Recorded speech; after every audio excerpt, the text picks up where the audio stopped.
Well, Bob, it's great to be a Tennessee Vol today. Um, just right off the bat, Bob, what a dominating defensive performance yesterday. Absolutely, Tim. Um, I mean, you couldn't ask for anything more than what we did on defense much. I mean, we was almost the word dominant, you know? Well, that's the one I used. Yeah. Dominant. Yeah. That's, Right. glad you agree. Yeah. Almost, well, you almost agree. Almost agree. You almost agree. Almost. Yeah.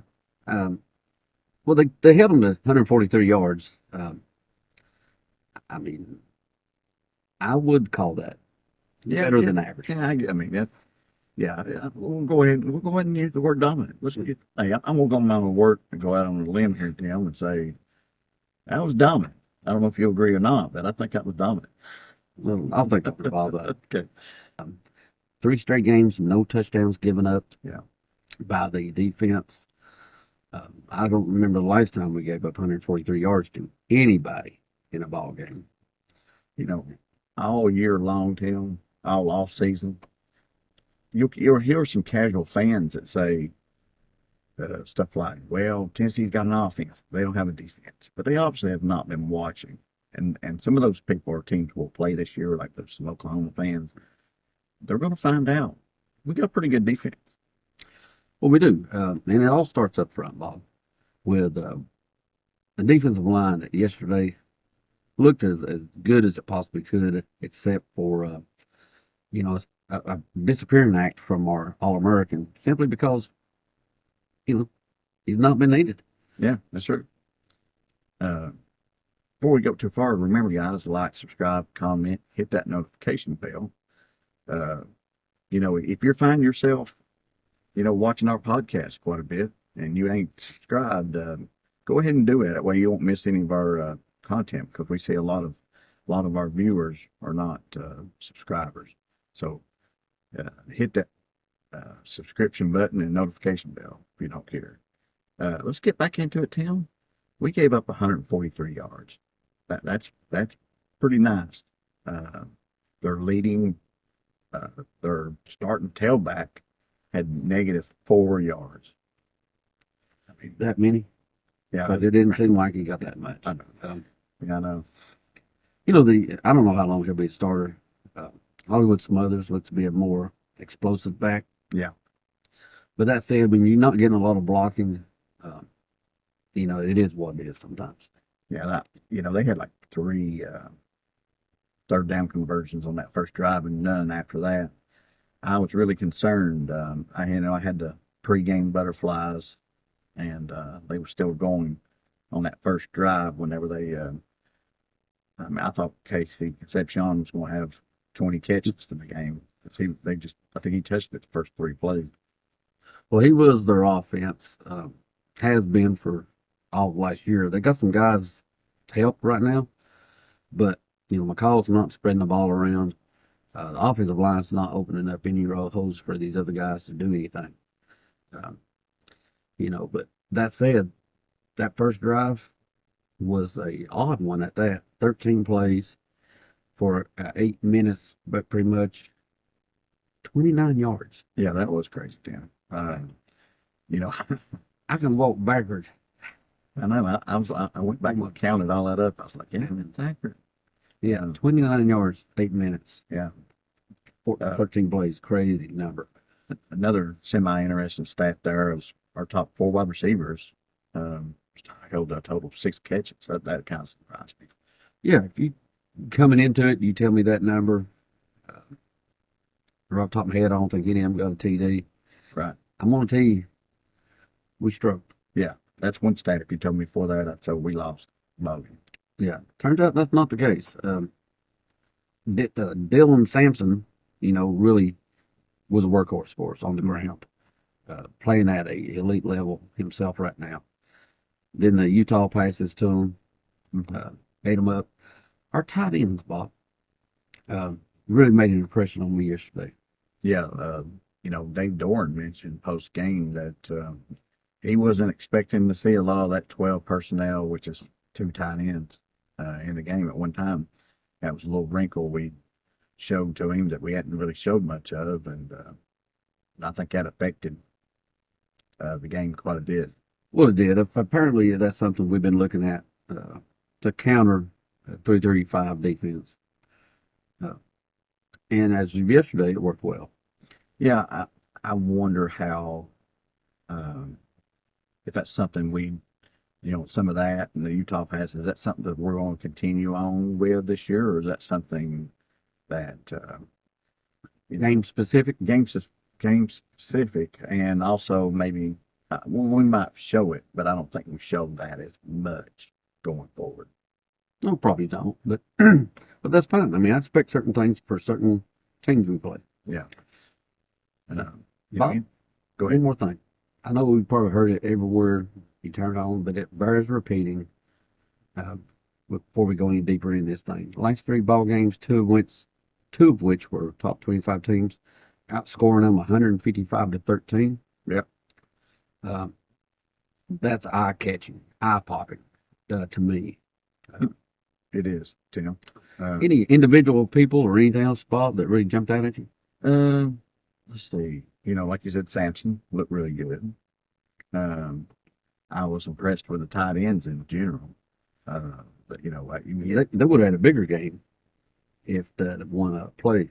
Uh, I'll let you talk about that. yeah, Kitzelman, that was a touchdown, man. They ref blew that one up. I think the fact that Nico dropped so far back, it looked like we had linemen downfield. That was a blown call there by the refs. We had somebody like maybe a yard or two. That's they give you that. It's usually they don't start calling linemen downfield till they get about 3-4 yards downfield. Sometimes even 5. Some of these games. So yeah, they blowed that one. That one's a bad one. Defensive line in general just looked fantastic. Yeah, I think we had three guys that led us in tackles with a grand total of 4 each, two of which were defensive tackles. Uh, Bryson Neeson had 4. I think Big O had 4. And it was just all night long. I mean, I think we got 13 TFLs credited to us, and it seemed like we should have had double that number. We played on their side of the line of scrimmage all night long. Yeah, we did. Um, I heard a podcaster this week that Kenton Gibbs, I think his name, former player for NC State, Yep. NFL guy.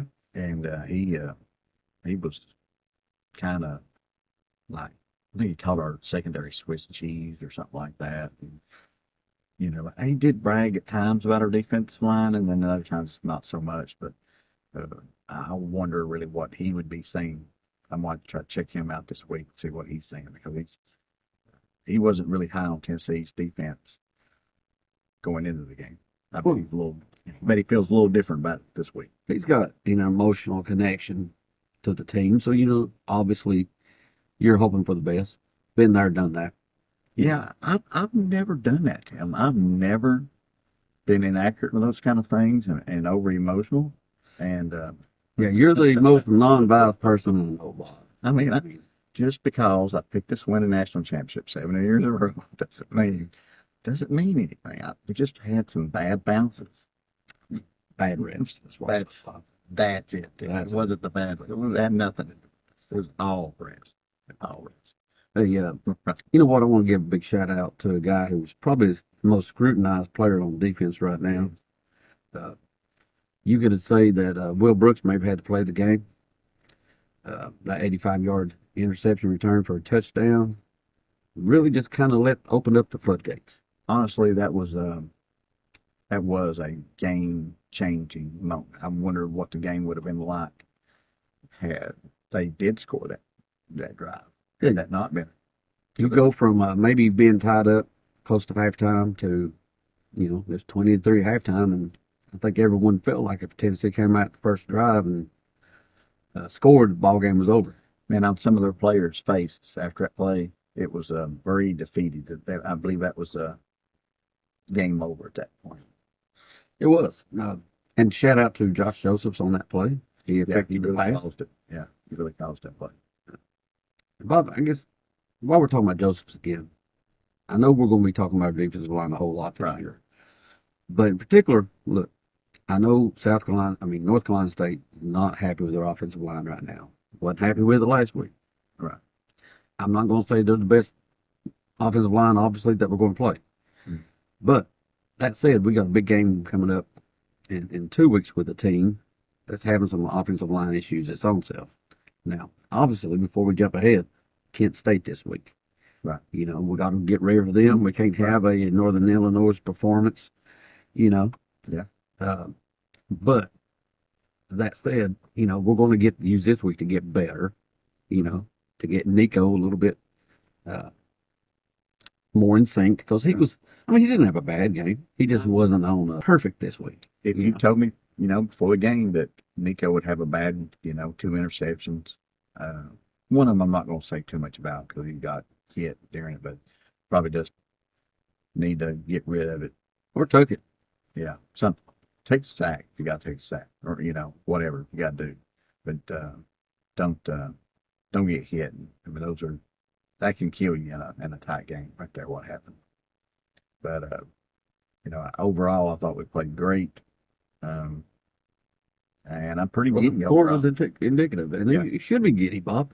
I've been trying to hold back a little bit going into this season, trying to be reserved a little bit. Try not to have an overreaction to that first game, but now we got 2 games, Right. and I'm still going to try to hold back a little bit on overreactions, but I'm getting a little bit closer to that edge, Bob. Getting ready to start strutting a little bit if it keeps this up. Yeah.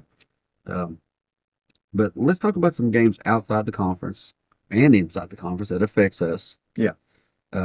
Let's start off with the Oklahoma-Houston game because we played them in 2 weeks.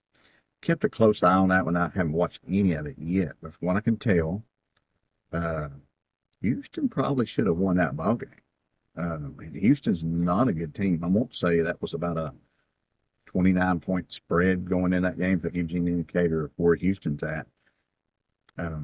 Oklahoma's got, NC State thinks they've got offensive line problems. I think Oklahoma has.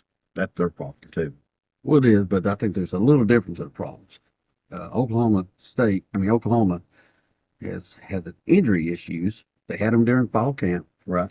They're having them now. Center missed the ball game. The right tackle went out early in the ball game. Mm-hmm. Whereas North Carolina State, they're healthy. They're starting off with the line played every snap but 3 snaps. Yeah. They're healthy. They just don't have anybody really that can, unless they make a massive jump, which generally don't happen. You're not bringing an injured guy back to make you better. Oklahoma does have some injured guys that can make that offensive line a little better in 2 weeks. Yeah. Hickman will be back. Now, 100%? No, I don't think so. I haven't heard about Taylor, the right tackle, yet, what the situation there is, but they will. I fully anticipate that offensive line being better by the time we play them in a couple of weeks. Yeah. But I also anticipate us Probably not being that good enough. Yeah, I feel much better about that game at this point. We feel like Oklahoma has a really good team overall. Feel like they got a good defense. I mean, Houston only scored 12 points on them. Danny Stuffman. Yeah, I mean he's a What big time ballpark? linebacker. Had about 15 tackles, 16 tackles, something like that. Some crazy number last night. Um, Yeah, they've got a really good defense. I feel like, and I think they've got some skilled guys. yeah, they do. They got Nick Henderson. He'll be back probably next week. He's a stud wide receiver. Yeah, he is. But right now, yesterday, they just kept feeding it to Deion Burks. Had like 9 catches, but really for no kind of yardage at all. We'll dive into that game here in a couple weeks, but Yeah, let's look at another game, Bob. another big game that was good for us was Notre Dame getting beat by Northern Illinois. I watched most of that game. That was big because we talked about last week how that Notre Dame almost was a lock for the playoffs, and now not so much. If they probably need to drop another game, but if they drop another one, they don't deserve to be in the playoffs. Which now losing another one might be hard to do because they really don't play hardly anybody the whole season. Yeah, I'll take it though, Bob. I'm not going to look too far ahead on that other than Notre Dame got beat. That's a good Saturday. Yeah, It's a good Saturday for me. I love it. Oh yeah, that's if only Alabama got beat, that's Well, for 3 quarters they were. right. They were. Yeah, The Fighting Golishers down there in South Florida for the 2nd year in a row. put a scare. Put a scare in Alabama. I mean, they pulled it away in the fourth quarter, but until then, That was a dogfight. Like I said, they were losing going into the fourth, and then they scored 28 in the fourth. Made it look like it was a easy win, but it was far from it. Um, South Carolina, Kentucky, Bob. That's one I would have probably gave Kentucky the edge going into that ball game based off the first week. I did. I did pretty good on my betting yesterday, Tim, but when I lost with that one, I thought Kentucky would pull that one out, and they looked horrible. Vandergrift, Tim, I think he averaged maybe about an inch a play yesterday, something like that. It was Him something very 1 similar to yard that. for the game. Yeah, he had 30 yards passing through three quarters, or well, to start the fourth quarter, and negative 29 yards rushing. So he had one total yard. Um, oh, by the way, I think his last positive play was a 2 yard run. So Yeah. up till that play, he was in the negatives. So Yeah. one of the worst performances I can remember from a quarterback. Uh, Kentucky's got to get more out of Vandergrift, or it's going to be a long year. South Well, Carolina, I think the talk there. I mean, offensively, they didn't have what I would call a great game, but Dylan Stewart, I guarantee he's got the Gamecock faithful excited. yeah, big time What player. a stud The guy freshman we he were was in. after him hard. Maybe we can get him in the portal after being fired this year. Uh, but yeah, I'd really like to find. I'll have to try to see if I can find any video of Matt Jones, the Kentucky KSR guy. His radio personality. He gets very emotional. I don't see, why anybody does that to him. And but I honestly, I think that would be me if I was in his job. I'd be the guy who's acting stupid, getting all bad and emotional, over dramatic Yeah, it wouldn't be right accurate. after the game. Yeah. Oregon, Boise State, second week in a row, Oregon has struggled. Did we jump them this week? I don't know how far they dropped him, but they should drop a long ways. I They mean, should. I know they've won both games, but this is the beginning of the season. I mean, You move people around without losses you don't early in the year. you don't lock them in. Too many of these posters lock people in. It's like, oh well, we can't move them. They So they lose. get They lose. You don't have nothing to base these things on. You base it off what has happened, and so far, Oregon is not. Based off what you've seen so far, is not a top 25 team, much less top 10 team. Yeah, they should fall. Another team I think needs to be following is Penn State. Struggled at Bowling Green yesterday. They did. Don't know if there's another team outside of Notre Dame that starts every year off more overranked and overrated than the Nittany Lions. Yeah, that's true. They are up there.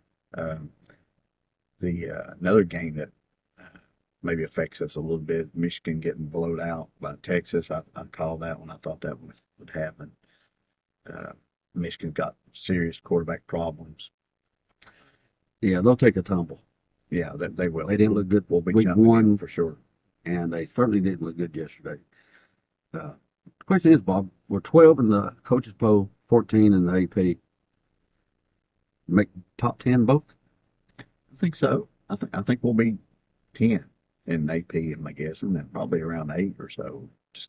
Just guessing here at the coaches poll. Yeah. So 8 to 10 range. And also, I could see it moving up a little higher in the AP poll, but once again, you got to look at the posters. You know, they should move up. I mean, we beat a top 25 team. Go base. we wouldn't, but just beaten. Yeah, drilled them. Yeah, we beat the brakes off of. One might even say dominate. I mean, a little too much. yeah, sure. Yeah. And you know what? I think NC State will still play a pivotal role in the ACC this year. Well, Yeah. it still will not shock me if they were to make the championship game, because right now, outside of Miami, who do you have? We'll see. Yeah, we'll see. I mean, maybe Clemson, but we'll see. We'll see that in 2 weeks because they play each other. Right. How about a go Vols then? How about Big go Big Orange, baby? All right. Go Vols, go Big Orange.